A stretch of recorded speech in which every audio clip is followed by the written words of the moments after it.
आप लोगों को यहाँ पर सामने एक चित्र दिख रहा है। आप लोग इस चित्र के माध्यम से बहुत सारी चीजें देख सकते हैं, बहुत सारी चीजों को इस चित्र के माध्यम से समझा जा सकता है। इस चित्र में बहुत सारी चीजें हैं जो देखने के लिए है, समझने के लिए है, क्योंकि यहाँ पर कुछ व्यक्ति दिख रहे हैं जो पुरुष भी हैं, महिला भी हैं, कुछ बच्चे भी हैं। यहाँ पर जानवर, यहाँ पर हम लोग जानवरों को भी देख सकते हैं, अलग अलग जानवरों को भी देख सकते हैं। यहाँ पर हम लोग पहाड़ को भी देख सकते हैं, यहाँ पर हम लोग धरती को भी देख सकते हैं। यहाँ पर पीछे हम लोग और भी बहुत सारी चीजों को देख सकते हैं। यहाँ पर टोकरी को भी देख सकते हैं, यहाँ पर अलग अलग तरीके के वस्त्र को भी देख सकते हैं। यानी कि इस चित्र में देखने के लिए बहुत कुछ है। अगर न देखने के लिए यह चित्र जो है वह एक चित्र बस है, और समझने के लिए यह चित्र जो है अपने आप में एक ब्रह्मांड है। अपने आप में वो सारी चीजें हैं जो इस चित्र के माध्यम से, अगर आप किसी आधार पर इस चित्र को समझेंगे तो यह चित्र जो है अपने आप में बहुत सारा ज्ञान का स्रोत बनेगा, बहुत सारे नॉलेज का एक सोर्स बनेगा। क्योंकि मैं आप लोगों को यह चित्र इसलिए दिखा रहा हूं, इसलिए आप लोगों के साथ साझा कर रहा हूं, क्योंकि अब हम लोग जिस अध्याय को शुरू करने जा रहे हैं, जिस नए अध्याय को शुरू करने जा रहे हैं, उस अध्याय का इस चित्र से बहुत बड़ा रिश्ता है, बहुत बड़ा संबंध है। क्योंकि यही चित्र जो है वो आधार है इस नए अध्याय का, जो आप लोगों को सामने दिख रहा है। पृष्ठ संख्या 40 पर अपने एसएसटी के पुस्तक में आप पृष्ठ संख्या 40 पर इसको देख सकते हैं। क्योंकि आप लोग क्लास 6 में हैं, और क्लास 6 में पीएसबीआई जिस बोर्ड के अंतर्गत आप लोग पढ़ाई कर रहे हैं, उसके पाठ्यक्रम के अनुसार यह अध्याय संख्या 5 है, जो कि आप लोगों को एसएसटी में पढ़ना है। और यह जो है हिस्ट्री का एक पार्ट है, जैसा कि आप लोग देख सकते हैं अपने पुस्तक में भी लिखा हुआ, और यहाँ पर भी साइड में यह हिस्ट्री लिखा हुआ आगे आपको दिखेगा। यानी कि अब हम लोग जिस अध्याय की शुरुआत करने जा रहे हैं वो अध्याय संख्या 5, chapter number 5, changes and development with the arrival Aryans. यानी कि आर्यंस जो हैं वो कौन है, कहां से आए, कब आए, क्यों आए, उन्होंने क्या किया, भारत के रेस्पेक्ट में हम लोग वो सारी बातें करेंगे इस अध्याय में। यानी कि इस चैप्टर में आप लोगों को आर्यंस के बारे में वो सारी चीजें पढ़नी है कि ये जो है आर्यन है, ये आर्यन हैं तो हैं क्या, ये आर्यन आए कहां से, ये आर्यन जो है उन्होंने भारत में कैसे कैसे कार्य किए, कहां कहां पर उनका विस्तार हुआ, कहां कहां पर इन लोगों का रहना हुआ। यानी कि आर्यंस से जुड़े हुए यहाँ पर हम लोग हर वो बातें करेंगे जो यह बताएगा कि आर्यन थे कौन, आए कहां से, और उन्होंने भारत में किया क्या क्या। यानी कि यह अध्याय changes and development with the arrival Aryans, यहाँ पर बहुत सारी बातें होंगी, बहुत सारी चीजें होंगी जो आर्यंस और भारत से जुड़े हुए होंगे। तो अब हम लोग आगे बढ़ते हैं और सबसे पहले की हाइलाइट्स को देखते हैं। यानी कि सबसे पहले इन 3 पॉइंट को आप लोग समझ लीजिए, क्योंकि यही 3 पॉइंट जो है आप लोगों को आगे मैं समझाऊंगा विस्तार में। यानी कि यहां पर लेखक और प्रकाशक के द्वारा ये 3 पॉइंट शुरू में दे दिए गए हैं, और यह बताने का प्रयत्न किया गया है, प्रयास किया गया है कि यही 3 पॉइंट जो हैं वो इस चैप्टर के आधार हैं। क्योंकि मैंने जो चित्र दिखाया था वो आर्यंस के चित्र थे, वो आर्यन लोगों के चित्र थे, क्योंकि हम लोग जो बात करने जा रहे हैं वो आर्यंस की बात करने जा रहे हैं। तो ये जो 3 पॉइंट हैं जो यहाँ पर लिखे हुए हैं, सबसे पहले मैं इसको पढ़ देता हूं। पहला जो पॉइंट है वो ये है कि who were the Aryan and where they came from. सबसे पहले तो आप लोग को यह जानकारी मिलेगी कि आर्यन कौन थे और वो कहां से आए। दूसरा, Vedas and the life of the Aryan, Veda क्या था और आर्यनों का जो जीवन है वो कैसा था, इन सारे चीजों के बारे में भी बात होगी। और salient feature of the Chalcolithic culture during the वैदिक पीरियड, और चैल्कोलिथिक कल्चर यानी कि ताम्र युग यानी कि कॉपर एज, कॉपर सभ्यता, कॉपर एज के सभ्यता से जुड़े हुए, और वैदिक पीरियड यानी कि वैदिक काल से जुड़े हुए हम लोग कुछ मुख्य विशेषताओं की बात करेंगे, सैलिएंट फीचर्स की बात करेंगे। सैलिएंट का मतलब होता है मुख्य, SALIENT। अब हम लोग आगे बढ़ते हैं और बात करते हैं लेट्स स्टार्ट विथ वाले कंसेप्ट से, लेट्स स्टार्ट विथ वाले सेगमेंट से, और शुरू करते हैं हम लोग अब इस अध्याय को, इस चैप्टर को। लिखा हुआ है, क्या लिखा हुआ है यहां पर?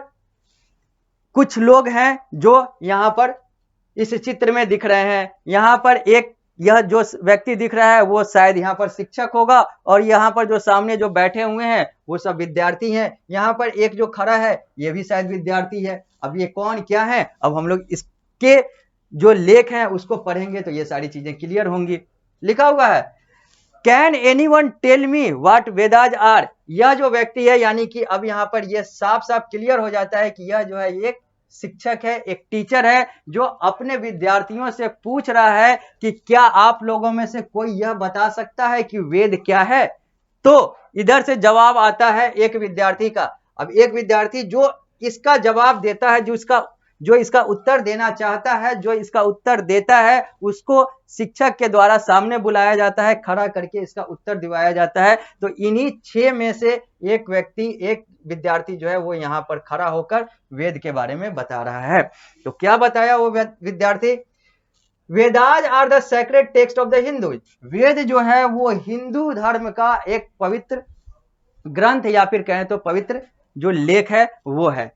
दे are a collection of many things like hymns, prayers, ritual. It is, Veda में बहुत सारे प्रकार की चीजें लिखी गई हुई है, चाहे उसमें कविता हो, चाहे उसमें मंत्र हो, चाहे उसमें अलग अलग पूजन करने की विधि हो, या फिर अलग अलग रीति रिवाज हो। उन सारे चीजों के बारे में जानकारी जो है ये वेद में दी गई है। ऐसा यह विद्यार्थी, ऐसा यह व्यक्ति बोलता है अपने शिक्षक को, जो पूछते हैं कि कोई बता सकता है कि वेद क्या है, तो ये वेद के बारे में ये बातें बताता है। तो अब हम लोग आगे बढ़ते हैं और बात करते हैं Aryan and their native land की।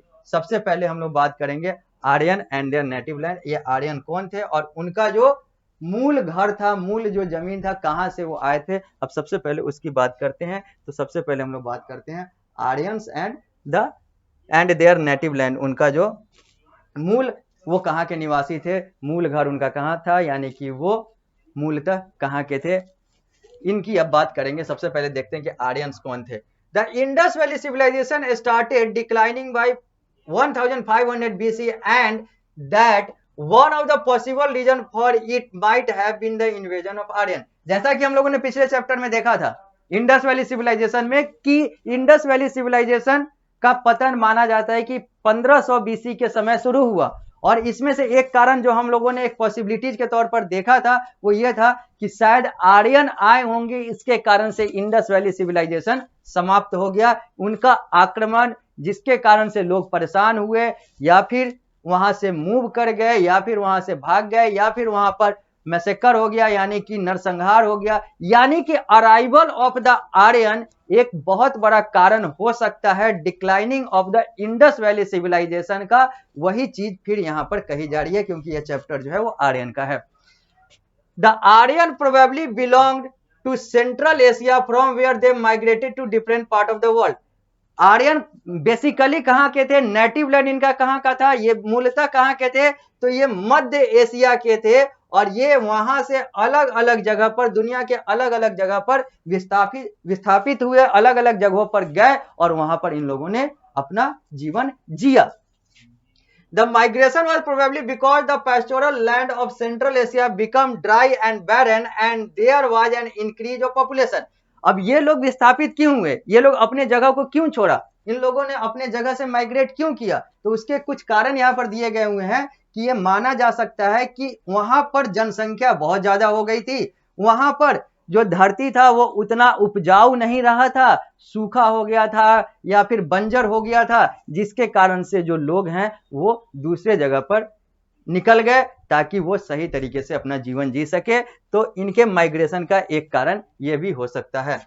The group which came to India called the Indo Aryan. अब ये मध्य एशिया से, सेंट्रल एशिया से दुनिया में अलग अलग जगह पर गए। हम लोग चूंकि इंडिया की बात कर रहे हैं, इंडिया की बात करेंगे, तो वो ग्रुप जो सेंट्रल एशिया से इंडिया की तरफ आया उसको हम लोग इंडो आर्यन कहते हैं। Probably came through the Hind Kush mountain in around 1500 BC। और माना जाता है कि ये हिंद कुश पर्वत के माध्यम से, के तरफ से 1500 बीसी में भारत आए। They had limited knowledge of agriculture, और उन लोगों के पास कृषि का सीमित जानकारी था, ज्यादा कोई जानकारी था नहीं। अब हम लोग बात करेंगे, हम लोगों ने देख लिया कि आर्यन कौन थे, आर्यन कहां के थे, वो भारत में कैसे आए, और वो क्यों इधर उधर गए और दुनिया में क्यों फैले। ये सारी बातें हम लोगों ने की है। जब हम लोग अगली कक्षा में मिलेंगे, क्योंकि इस कक्षा को हम लोग यहीं पर विराम देंगे, जब हम लोग अगली कक्षा में मिलेंगे तो हम लोग इसी पृष्ठ संख्या 40 पर आने वाले अगले topic the advent of Aryan in India, अब इंडिया में जो आर्यन है उनका कैसे आना हुआ, उन्होंने क्या क्या किया, यानी कि आर्यन को जानने के बाद अब हम लोग बात करेंगे इंडिया में आर्यन के बारे में, आखिर ये इंडिया में, भारत में इनका कैसे ये सारा कुछ आगे बढ़े, ये सारी चीजें, इन सारी चीजों की बात करेंगे। इन सारी चीजों की बात करने के लिए, समझने के लिए, आगे की बात करने के लिए हम लोगों को मिलना होगा अगली कक्षा में। इस कक्षा को देते हैं यहीं पर विराम, मिलते हैं अगली कक्षा में।